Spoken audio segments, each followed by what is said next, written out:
ত্বকের যত্নে তো অনেক কিছু ব্যবহার করেছেন, তারপরেও মুখের মধ্যে কোনো গ্লো নেই, মুখের কালচে ভাব কিছুতেই দূর হচ্ছে না, তাহলে বলবো বেসনকে একবার এইভাবে মেখে দেখো। আর তার জন্য বেসনের সঙ্গে আরও কয়েকটা জিনিস মিশিয়ে মাখতে হবে, আর তার সঙ্গে একটু ধৈর্য ও সময় নিয়ে কিন্তু করতে হবে, তাহলেই ত্বকের মধ্যে থাকা এই সমস্যা দ্রুত দূর হবে এবং ত্বক থাকবে ন্যাচারালি অনেক বেশি সুন্দর। তো চলো বন্ধুরা, আর বেশি না কথা বলে ঝটপট করে দেখে নেবে চলো ত্বকের যত্নে বেসনের সঙ্গে আর কোন কোন জিনিসগুলো মিশিয়ে তোমরা ব্যবহার করবে, কিভাবে ব্যবহার করবে, সপ্তাহে কতদিন ব্যবহার করবে, সবকিছুই আজকে আমি ভিডিওতে শেয়ার করে দেবো।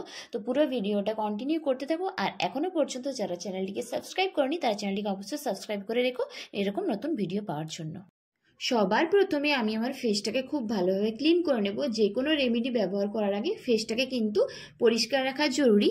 তারপর আমি আমার ফেসটাকে ক্লিনজিং করব, তার জন্য নিচ্ছি আমি এখানে নারকেল তেল। নারকেল তেল কিন্তু আমাদের ত্বকের জন্য খুবই উপকারী, আমাদের ত্বকের মধ্যে একটা ইনস্ট্যান্ট গ্লো নিয়ে আসে।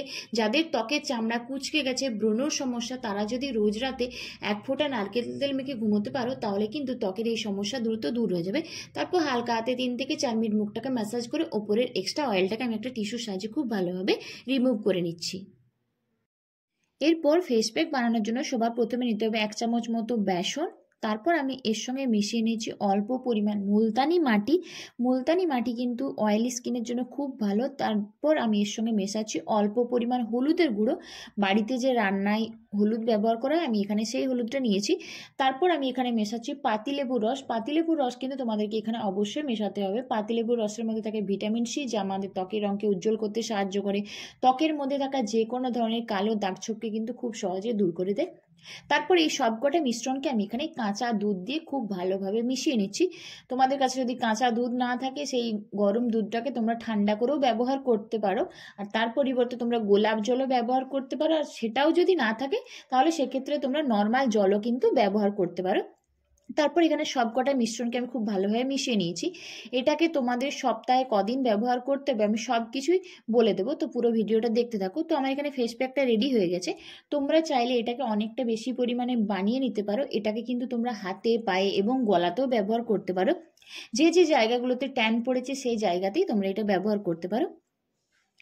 তো এই ফেস প্যাকটা এরপরে আমি আমার পুরো ফেসের মধ্যে ব্যবহার করে নেব। সপ্তাহে তোমরা 2 থেকে 3 দিন এই ফেস প্যাকটাকে ব্যবহার করো। যে সময় মনে হবে তোমরা একটু সময় দিতে পারবে। যদি দিনের বেলায় ফেস প্যাকটা লাগাও তাহলে চেষ্টা করো রোদ একটু কম লাগানোর, আর রোদে বেরোলেও কিন্তু তোমরা সানস্ক্রিন অবশ্যই ব্যবহার করো। তারপর এটা 15 থেকে 20 মিনিট মুখের মধ্যে রেখে দেবে, একটু মাসাজ করে নেবে হালকা হাতে।